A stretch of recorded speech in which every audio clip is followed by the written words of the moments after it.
Let's be honest. For a lot of us, the sales call can feel like, well, a chore.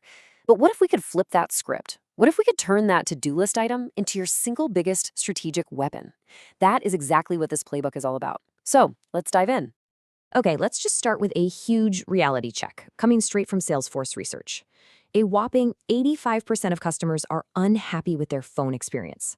Now, that's not just a bad statistic. That is a massive opportunity just sitting there.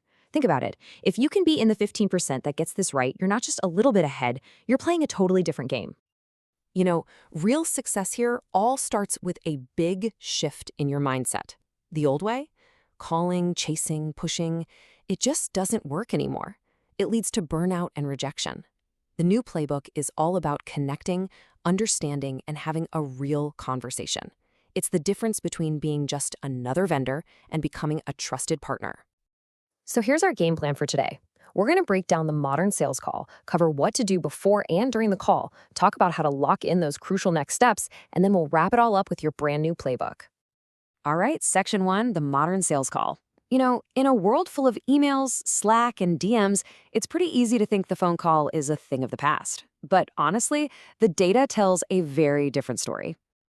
Just think about this for a second. That same Salesforce data shows that 92% of all customer interactions still happen over the phone. This isn't some side channel, folks. It's the main event. It's where the real conversations happen and where deals are ultimately won or lost. Okay, on to section two, before the call. So we know the call is a big deal, but preparing for it, that's everything. The truth is, the best calls, the most successful ones, are won long before you even think about picking up the phone. And this quote right here, it just hits the nail on the head. Success in sales isn't really about some magical raw talent. It's about having a disciplined, organized process. That's what separates the amateurs from the true professionals every single time. So what does that disciplined process actually look like? Well, it can be as simple as this checklist. But I want you to pay extra close attention to that third point. Tailor your value proposition. This one is so key because it's where you stop delivering a generic pitch and start offering a specific solution. And that, as we're about to see, makes all the difference. All that research on your checklist, it all boils down to one word: personalization. Why do so many calls fail? Because they feel generic. You have to frame your product not as just something you sell, but as the solution to their very specific, unique challenge. All right, section three, during the call. Your prep work is done, you're ready to go. Now it's time for the actual conversation. This is your moment to build that trust, show your value, and really stand out from all the noise. Now, this might sound a little backward, but the secret to a great sales call is actually to talk less. Seriously. Most sales experts recommend something like a 60-40 listen-to-talk ratio. Your job isn't to lecture them, it's to listen, to truly understand, and then to respond with value. So ask yourself honestly, are you listening more than you're talking on your calls?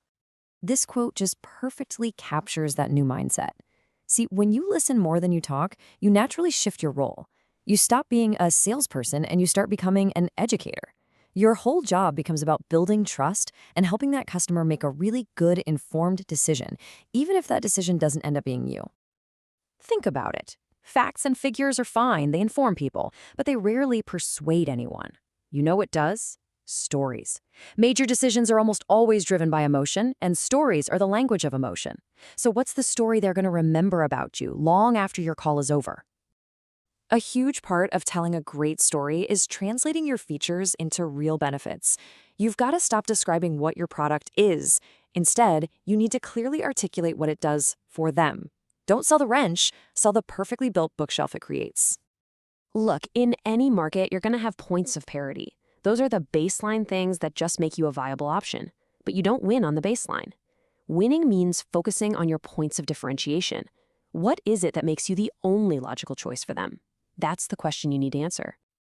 Objections aren't a sign that the call is going badly. They're actually a sign of engagement. It means they're listening. The key is just to be ready for them. Figure out the 5 or 6 most common objections you hear and master your responses. When you do that, you can turn a roadblock into an opportunity to build even more credibility. Let's move to section 4, securing the next step. Now, this might just be the most important part of the entire call.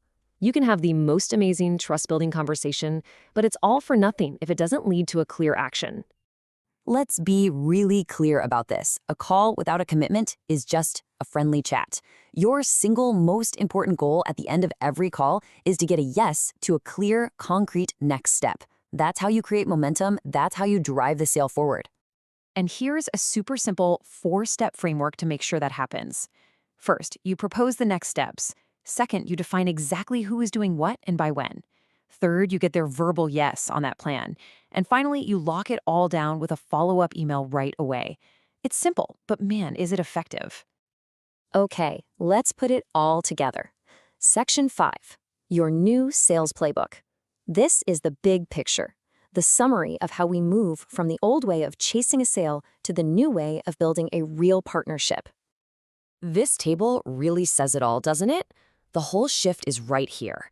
We're moving from being unstructured and reactive to being planned and proactive. We're shifting our focus from just pitching a product to actually solving a problem. And our goal changes from just make a sale to gain a commitment. When you do all that, the outcome isn't a one-time transaction, it's a long-term partnership.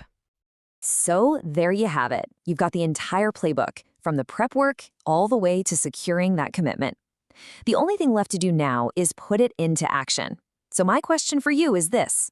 What is the one change, the one new habit from this playbook that you are going to put into practice on your very next call?